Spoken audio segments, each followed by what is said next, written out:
Ocorrida em 23 de março de 1823, a Batalha do Genipapo acabou mudando decisivamente a história do Brasil.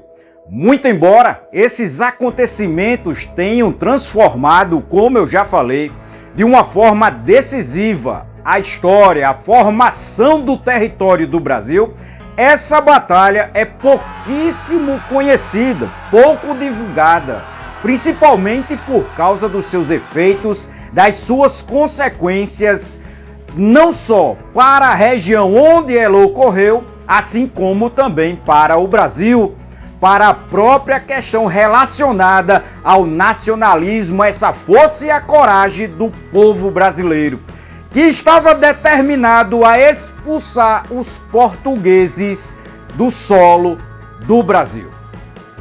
Quando nós tivemos a oportunidade de ir lá no local onde ocorreu essa impressionante batalha, nós também tivemos a grande satisfação de conversar um pouco com o senhor Antônio Miranda de Souza. Ele nos deu uma brilhante aula ali sobre o local e sobre os acontecimentos, falando de nomes e fatos que muitas vezes não são citados na história, vamos chamar assim, de oficial. Portanto, eu convido a todos vocês a verem essa videoaula do seu início ao final e entender melhor esses acontecimentos dramáticos na história brasileira, que vai ter uma repercussão importantíssima e, como eu já falei, inclusive na própria formação do território brasileiro, aonde naquele momento os próprios portugueses, por determinação do rei Dom João VI, pretendiam inclusive ficar com uma grande porção do território brasileiro, como vocês vão ver ao longo da aula, ao longo da explanação que o senhor Antônio acaba nos dando ali no local. E é claro, aí vocês poderão fazer essa reflexão daqueles acontecimentos e entender melhor a história do Brasil, aquela história que não é contada nos livros, que não está ali sendo ensinada para todos vocês. Portanto, acompanhe essa videoaula. Não esqueça então todos vocês de se inscrever no nosso canal, assim como também enviar essa videoaula para pelo menos 3 amigos de vocês e, nesse caso, também ajudar na divulgação desses conhecimentos importantíssimos da história do Brasil. Então, aqui eu vou começar no peito, que é o maior, depois eu entro para o Ceará, quando eu terminar o Ceará eu entro para o Maranhão, e quando terminar o Maranhão eu vou para o Pará, que é o menor, para terminar no nosso país, que é se chama o estado do Campará.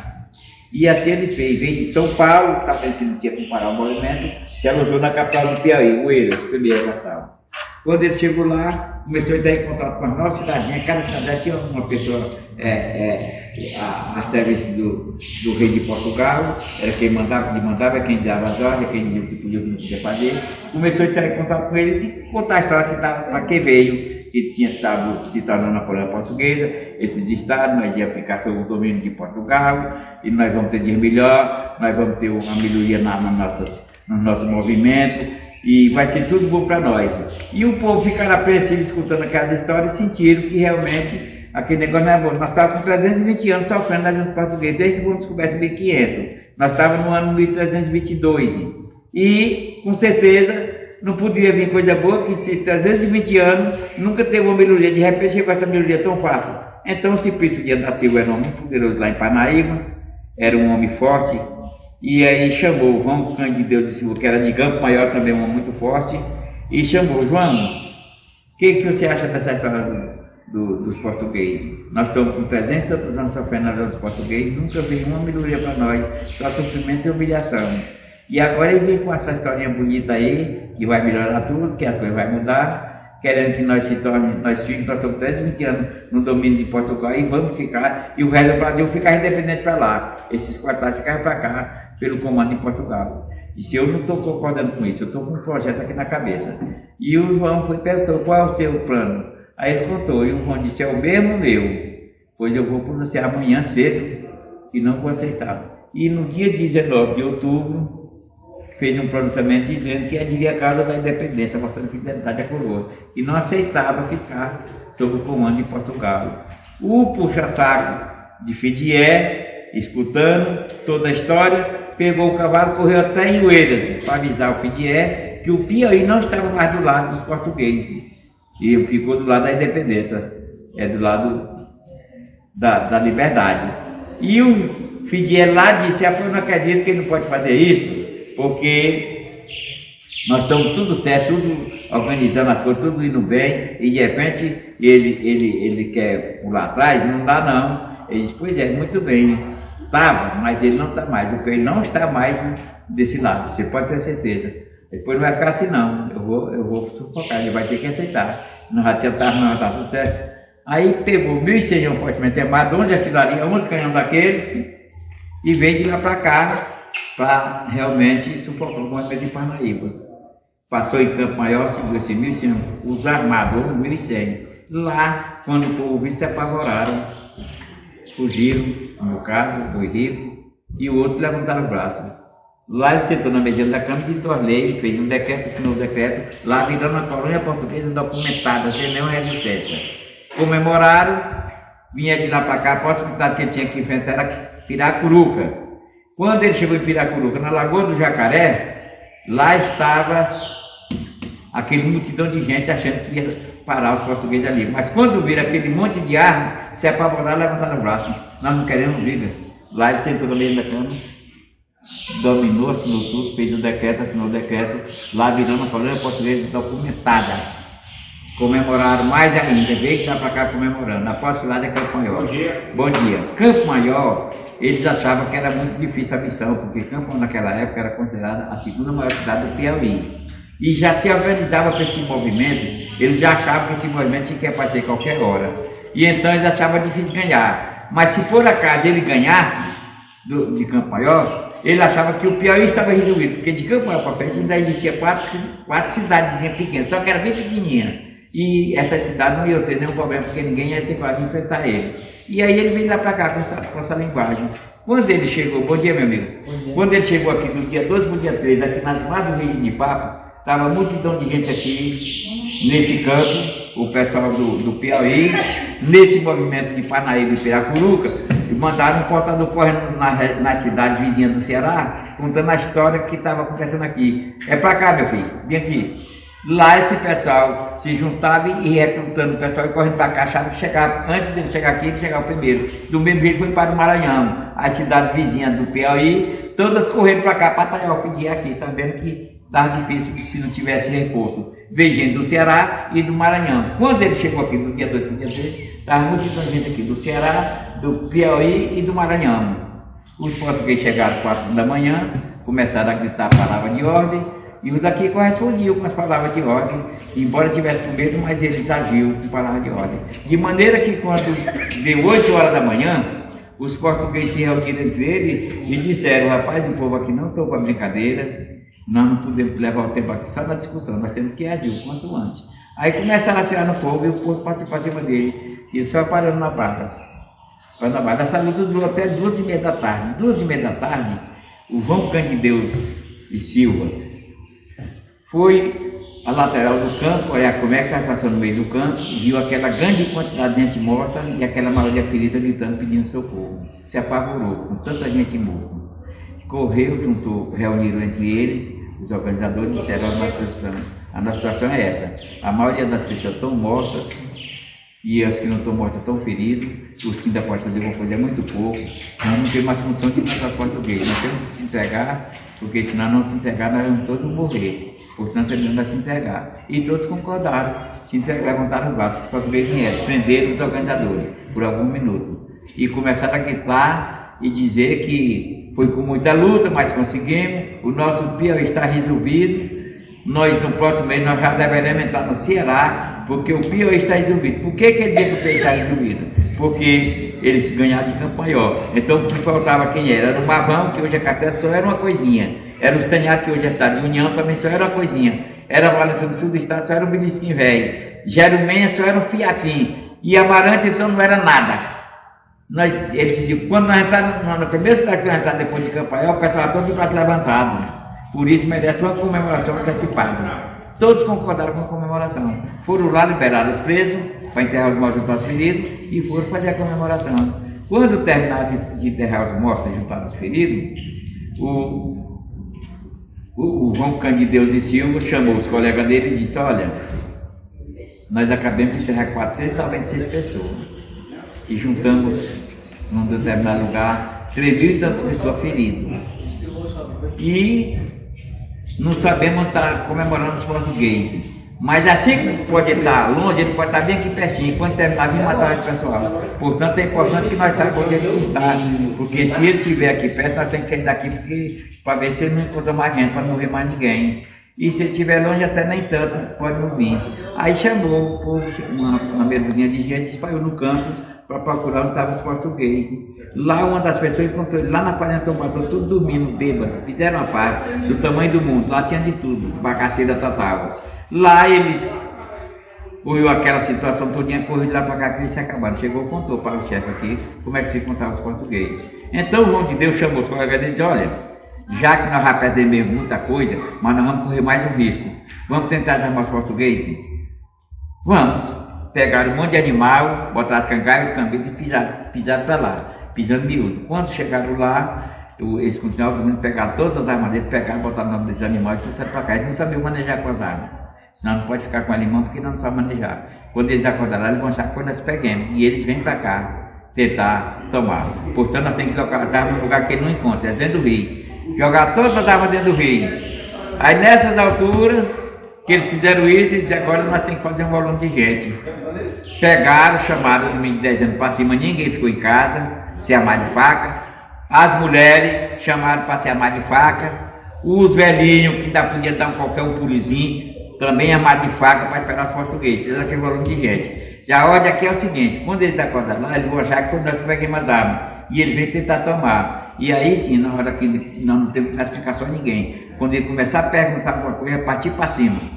Não deixar da terra, não deixar de se aprumar. E assim guardaram. De maneira que quando eles acordaram aqui no meio dessas armas, eles enlouqueceram. Então, despeito danado, que desarmam, que roubam as armas. E o Fidié calmamente fala, olha, essas armas devem ter sido eles que levaram. Ele não sabe manejar com as armas. Nós vamos lá, toma as armas dele, mata o resto e vamos embora. Aí vieram. Quando ele chegou aqui, que ele se aproximou, que ele começou a gritar que dentro nossas armas, o pessoal partindo para cima dele, todo doido, cortando, furando, ele se defendia como podia. Quando começou a cair alguns que não se levantavam mais, o português começou a ficar nervoso, esse não foi aumentando, cada aumento que tinha, o Fidié ficava mais nervoso. Chegou um ponto que o João de Deus Cândido Silva disse, eu vou à lateral do campo para saber por que tanto despeito do Fidié. Aí quando chegou, sentiu que já estava se aproximando de 100 pessoas mortas, e mais feridos do que o morto. E voltou, se reuniu com os organizadores e disse, olha, ali já deve estar mais ou menos se aproximando de 100 pessoas mortas. E que a Deus não deu 200 feridos. Então nós vamos dar um tempo, aqui alguns minutos, e depois nós vamos baixar as armas para ouvir o que ele tem a dizer, que ele está muito desesperado. Não tem mais perigo nós perder a guerra para os portugueses, eles estão dominados. Portanto, nós não devemos ter medo de fazer isso, porque eles não vão reagir para vencer mais nós não. Nós fomos vencidos, mas agora nós estamos por cima. Então, demorou alguns minutos e eles gritaram, para todo mundo aí, baixa as armas, vamos ouvir o que ele tem a dizer. Quando disse isso, o Fidié gritou forte, arrodeou todo mundo.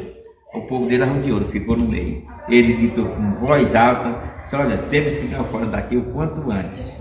Não podemos mais ficar aqui um minuto, eles estão armados com as facas, não tem nada, nós já temos um bocadinho de morto aí, e nós temos que sair daqui às pressas. Não podemos mais voltar para a Oeira, porque nós não temos arma em Oeira.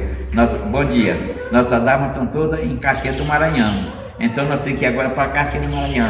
Também não podemos sair todo mundo junto, porque daqui até nós chegar em Caxias, nós vamos encontrar algumas barreiras pesadas. Se nós encontrar uma barreira bem organizada, com certeza nós vamos perder muitos homens, nós não podemos perder mais ninguém. Então eu vou dividir os grupos aí, grupos menores, cada grupo escolhe seu próprio caminho. Nós vamos juntar todo mundo lá em Caxias. Cada grupo desse, quando pressentir que tem alguma coisa pela frente, ele tem que desviar por dentro do mato para passar despercebido, para ver se não perde mais nada. E fez a divisão dos grupos. O último grupo a fazer foi o dele. Ele fazia os grupos, nomeava uma pessoa chefe do grupo. E o grupo dele, Fidié, saiu nessa direção do estranhado, que é a União. hoje União. Ele saiu daqui, a primeira parada que ele teve para descanso foi na fazenda Canto do Silva. Lá no Canto do Silva ele parou para descansar alguns minutos, fez uma referência que por ali ele tinha passado, ele deixava sempre letando, ele fazia uma cruzona lá no pé de pau bem grosso, fazia uma cruz e fazia um letreiro, que é até meio para subir de base. E então depois seguiu viagem, a próxima parada dele para descanso foi na fazenda Nossa Senhora do Livramento, que hoje é município de José de Freitas. Lá ele subiu em cima da serra, demorou alguns minutos, fez a mesma referência descendo do Rumo dos Tanhados. Quando ele chegou na comunidade por nome São Felipe, lá também ele parou para descansar, fez a mesma referência seguindo o Rumo dos Tanhados. Quando ele chegou nos Tanhados, ele passou 4 dias, porque ele era uma vila, era uma cidade portuguesa, e ele passou 4 dias buscando apoio, não obteve esse apoio. Aí atravessou o Rio Parnaíba e foi para Caxias do Maranhão. Só que quando ele chegou em Caxias, nenhum dos grupos tinha chegado em Caxias. E ele chegou lá, foi cercado, lá no Morro do Alecrim, e foi preso. Foi preso lá, quando ele foi preso, passou alguns dias preso lá em Caxias, e depois foi levado para Oeiras, preso. Quando chegou em Oeiras, o governo, o governador de Oeiras, levou ele para o Rio de Janeiro. Quando ele chegou no Rio de Janeiro, o governo do Rio de Janeiro fez um relatório e mandou para Portugal comunicando a Dom João VI o que tinha acontecido no Brasil. Quando Dom João VI recebeu o relatório da prisão do Fidel no Rio de Janeiro, se apavorou. Disse: eu não acredito que o Rio tenha feito essa guerra no Brasil, no Piauí especialmente, para os matutos disciplinados, senão eu sou militar. Então, com certeza houve uma informação sigilosa e fizeram uma emboscada, e o Fidel perdeu a guerra por causa dessa informação. Quem poderia dar uma informação como essa? Só pode ser uma pessoa do tipo do Alferes Leonardo César do Caterban, com certeza, porque o Alferes era um homem que nasceu no Piauí, nasceu aqui na Esperantina, filho de português. Quando chegou o tempo de estudar, levaram para lá. Só veio quando veio sabido. Naquele tempo o rico era assim: os filhos, quando chegavam o tempo de estudar, levaram para lá, só veio quando tinha sabido. E esse foi um desses. Então ele acusou ele e mandou prender. Mas também não pode deixar de reconhecer a derrota, porque o comandante está vivo. Então fez um relatório e mandou para o governo do Rio de Janeiro, comunicando que reconhecia aquela derrota, mas quero que me entregue o comandante vivo. Quando ele recebeu esse documento, ele disse: bom, eu não posso deixar de entregar a ele, porque se eu não entregar ele, pode ser que ele fique revoltado e traga reforço, e a guerra continua, e nós não vamos fazer coisa nenhuma, vamos perder mais gente aqui, morrer mais gente. E esse documento do reconhecimento vai dar direito a nós dar continuidade ao nosso processo de independência, porque esse documento está assinado por ele. Portanto, eu vou entregar. Entregou ele vivo.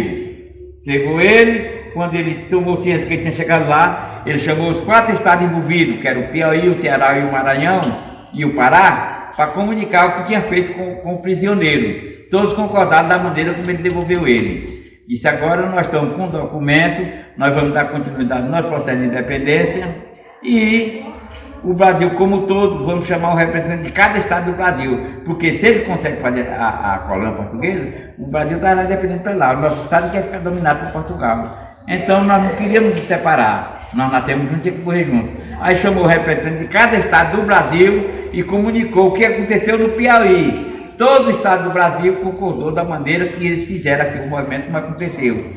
E eles disseram: agora nós vamos fazer nossa primeira identidade, que nós somos um mundo sem lei, sem ordem, sem progresso, sem direitos definidos, sem obrigações. Portanto, nós vamos fazer nossa primeira identidade para ser um país decente, com direitos e obrigações definidas. Portanto, nós vamos elaborar nossa primeira Constituição. E foram elaborar sua primeira Constituição para ser totalmente unido, completo. Quando estavam terminando de elaborar a primeira Constituição, Dom João VI foi sentir, imaginar o que tinha acabado de acontecer, sentiu na pele que se terminasse essa história daquela maneira, com certeza o Brasil, a coroa portuguesa, ia ficar totalmente desmoralizada e arrasada, e ia perder força política lá em Portugal. Correu para cima e disse: olha, tudo bem, o Brasil está independente, não tem nada contra, está tudo resolvido, mas uma coisa tem que mudar da história. Não podemos botar a história da Batalha de Papo na história do Brasil. Nós temos que botar o grito do Ipiranga. Nosso povo tinha tanto medo dos portugueses que ficaram imaginando: mas por que não pode de maneira alguma. Aí eles se aproximaram: bom, se nós não botar essa história dele que ele quer, ele pode se revoltar e trazer reforço e a guerra continuar e morrer mais gente e ninguém saber quando vai ficar independente. Portanto, eu vou botar, nós vamos trabalhar com você, botar a história dele. Botou só o que ele quis, nós estudamos até hoje, vai fazer 200 anos nós estudando o Grito do Ipiranga. O Grito do Ipiranga não foi nada, foi importante sim, porque aquele grito serviu para encorajar nós. Quando nós não tinha outro jeito, nós tínhamos vontade de se tornar independente, mas não tinha coragem de dar o grito. Então apareceu que deu o grito, ele quis voltar atrás, e nós dissemos, não senhor, nós não aceitamos de maneira alguma, tem que seguir viagem. Então o que aconteceu? Ele colocaram a história do Brasil, o Grito do Ipiranga, e nós ficamos com o Grito do Ipiranga, que eu leio, que ninguém podia ficar questionando a história da Batalha de Papo, porque tinha medo que a verdadeira história aparecesse e ele fosse descoberta a verdadeira história e a coroa fosse atingida moralmente, perdeu força política, perdeu poder. Então por isso nós passamos pelo menos 100 anos com medo de abrir a boca e falar em Batalha de Papo. Era o maior risco quando você se falava alguma coisa. Que essas leis todas, e nós passamos todos esses anos fazendo isso. Então o Brasil foi assinada essa Constituição no dia 25 de março de 1824, com data retroativa, e o Brasil ficou totalmente independente depois da nossa guerra. Portanto, não temos o que questionar. A Batalha de Papo que consolidou a independência do Brasil. O Brasil foi independente com a Batalha de Papo. No Brasil inteiro houve um movimento, cada estado teve um pequeno movimento, mas mais um movimento diplomático. Os movimentos eram coisas, nem tinha grande perdedor. Você viu tanto que ele foi sabido, que ele no Pernambuco teve um pequeno movimento, ele colocou um pedacinho disso da história. Lá na Bahia teve um pequeno movimentozinho, botou só um pedacinho da história. No Rio Grande do Sul teve a Farroupilha, botou só um pedacinho da história. Lá no Maranhão teve a Balaiada, botou só uma coisinha na história. Lá no Pará teve a Cabanagem, também colocou só um pedacinho da história. A Batalha de Papo ele zerou. Por que ele zerou? Lá no Pernambuco não havia brecha. Se ele botou aquela pequena coisinha, mas não havia brecha para haver um questionamento, porque não tinha nada mais do que aquilo. Lá na Bahia também foi do mesmo jeito. No Rio Grande do Sul foi do mesmo jeito. Não deixava brecha para dar um questionamento. E lá no Maranhão, na Balaiada também não teve brecha para dar um questionamento. Lá na Cabanagem Pará do mesmo jeito. O campo maior da Batalha de Papo, ele não colocou um pedacinho, duas palavrinhas também, do mesmo tanto que botou nos outros, porque aqui havia brecha. Eu sou um tapadinho, que não sei quase nada. Eu sabia aquele tanto que ele botou, mas eu não tinha pesquisado lá mais atrás. Então você chegava que eu via aquele escrito dizendo, aconteceu isso assim, você ia dizer, não, mas o meu pai me disse que houve muito mais do que isso, que eu visse, com aquilo e tal. Você corria lá para seu pai, ou seu tio, ou seu avô, e lá ele ia dizer, não, aqui aconteceu isso, isso, isso. Aí você ia atrás de ajuda, você ia questionar, a verdade ia aparecer no futuro, e ele ia ficar desmoralizado. Portanto, ele não zerou, porque não tinha como a gente começar um questionamento para tentar desmoralizar ele. Prova isso tanto que nós fizemos todo esse labarismo, essa Constituição, e nós se tornamos independentes, sem direito de questionar. Por isso ele fez toda essa trama. Nós passamos 100 anos sem poder colocar nada de questionamento nessa história. Com certeza, não temos outra explicação. A Batalha de Papo consolidou a independência do Brasil. A própria assinatura da primeira Constituição do país mostra isso. Mostra isso, que nós fomos assinados no dia 25 de março de 1824. Vemos aqui com o prazer, né, de estar aqui com o seu Antônio Miranda de Souza, que nos deu uma aula super interessante, muito boa, uma aula aqui sobre a Batalha de Genipapo. Além dela, sobre muitos outros fatos históricos que pertencem ao Brasil. E quando vocês tiverem a oportunidade de vir aqui no local, no memorial, sobre a Batalha de Genipapo, venham, conversem com ele, que realmente é uma história viva sobre o local, conhece tudo sobre aqui e nos deu essa oportunidade de abrilhantar, né, esse momento, onde nós estamos aqui falando um pouco sobre esse momento da independência do Brasil, sobre aquilo que aconteceu. E quando vocês vierem aqui, conversem com ele, que realmente ele tem todo o prazer de mostrar, de falar tudo aquilo que aconteceu e vocês verem com seus próprios olhos aqui tudo isso que aconteceu nesse local, muito importante para a história do Brasil. Muito obrigado. Eu tenho mesmo realmente o prazer de contar isso para todo mundo, porque realmente eu passei 35 anos pesquisando essa história. Meu avô me contava a história quando eu era criança e eu achava a história muito vazia. Então eu dizia comigo mesmo que quando eu crescesse, eu ia atrás dessa história, por causa que meu avô falava que os padrinhos estiveram na guerra, alguns morreram, outros viveram, e eu botei na cabeça que meu avô tinha o sangue dos heróis. Se meu avô tinha o sangue dos heróis, eu também tinha um pouquinho, portanto eu tinha interesse de saber sobre esse assunto.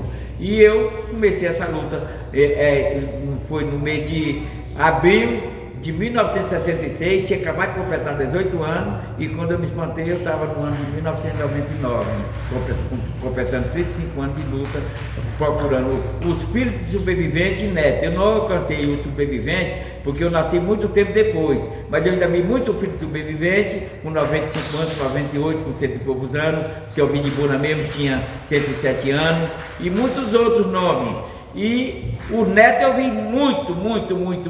Os filhos não foi tanto, mas vi um bocado.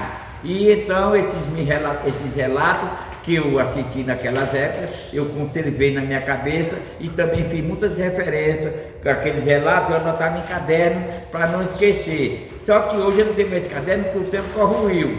Nós já estamos com muitos anos dessa história, não teve mais de dividir tanto quando as pessoas descobriram os cadernos, todo mundo pegava para ler, para ver como era que eu tinha colocado, e foi se acabando, papel, não teve outro jeito. Também a humildade do tempo, nos invernos, tudo se encarregou de apagar. Mas eu tenho muito prazer de realmente contar essa história para as pessoas, para a pessoa saber o outro lado da história, porque nossa história é muito bem contada pelos historiadores com doutorado. Esse pessoal aprendeu muito bem a história que Dom João VI queria que mostrasse, mas o que os professores, os doutores os doutores das escolas, esse pessoal ensina o que Dom João VI queria que o pessoal soubesse. A verdadeira história ele jamais quisesse, porque a coroa tinha sido atingida com certeza. Nosso Brasil foi contado dessa maneira, foi abafada, a história mais importante do Brasil foi abafada, minha gente. Portanto, eu tenho esse prazer e essa grandeza grande no meu coração de eu ter tido essa atitude naquela época, que na época eu achava que eu estava com obsessão. Mas que obsessão boa é essa? Que eu hoje me sinto gratificado pelo reconhecimento que eu tenho realmente da minha história, é muito reconhecida em todo canto. Quem já ouviu minha história nesses YouTube da vida, nesse Instagram da vida, que muita gente veio aqui já fez vídeo de 45 minutos, 60 minutos, e aí a gente de vez em quando sabe uma notícia de uma pessoa fazendo um elogio, fazendo outro, então tem muita história. Então, nossa história, se verdade ou não, só o tempo dirá, pesquisa e mais pesquisa, mas até onde não aparecer a verdadeira história, nossa história é a verdadeira, porque eu passei esses 35 anos, fui conversando com um filho de sobrevivente que o papai contou para ele, o neto do sobrevivente que o vovô contou para ele, e eu cheguei junto. Quando soube da existência dele, eu corri atrás dele e fiz com que ele acreditasse em mim e me passasse o que ele sabia. E passei todos esses anos e hoje eu conto essa história aqui para todos que chegam por aqui. É um prazer muito grande, viu? O prazer foi nosso, meu. Muito obrigado por essa aula, tá certo? Obrigado, viu? E estão convidados a vir aqui conversar com ele, que realmente é uma história viva sobre